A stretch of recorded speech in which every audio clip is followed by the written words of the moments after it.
Hello everyone, welcome back to my new video. আজকে তোমাদের সাথে আরও একটা পার্সেল ওপেনিং ভিডিও শেয়ার করতে চলেছি এবং তার সাথে সাথে খুব বাজে একটা অভিজ্ঞতাও শেয়ার করতে চলেছি। তো তোমরা তো সবাই জানো যে আমার প্রত্যেক সপ্তাহে সপ্তাহে একটা করে পার্সেল আসতেই থাকে, তো সেগুলোই কিন্তু তোমাদের সাথে শেয়ার করি আর বিভিন্ন অভিজ্ঞতাও কিন্তু তোমাদের সাথে শেয়ার করে থাকি।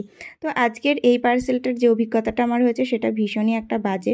প্রথমত, যে নায়িকা থেকে যে কোনো পার্সেল অর্ডার দিলেই কিন্তু আমার যে প্রবলেমটা হয় যে কুরিয়ারম্যান ফোন করে বলেন যে আপনার বাড়ি অনেক দূরে, আমরা যেতে পারবো না, বা বিভিন্ন কারণ, পিনকোড ঠিক নেই, আপনি পিনকোড চেঞ্জ করুন, এছাড়াও আরও এটা ওটা প্রবলেম তো দিয়েই থাকে। তো যাই হোক, এটাতেও অন্যথা কিছুই হয়নি, আমাকে সেটাই বলা হয়েছিল। তারপরে কাস্টমার কেয়ারে কল করার পর এই পার্সেলটা কিন্তু আমাকে গতকাল দিয়ে যায়।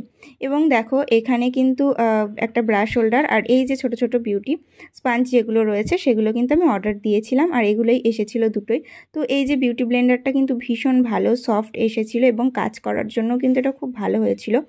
আর এই যে দেখতেই পাচ্ছ যে ব্রাশ হোল্ডারটা রয়েছে, সব থেকে বাজে, মানে এতদিন আমি যত প্রোডাক্ট নিয়েছি তার মধ্যে সব থেকে বাজে কোয়ালিটি এটা। হয়তো ভিডিওতে দেখলে তোমরা নিজেরাও বুঝতে পারবে। ভিডিওটা এই পর্যন্তই, কেমন লাগলো অবশ্যই জানিও। আজকের মতো টাটা।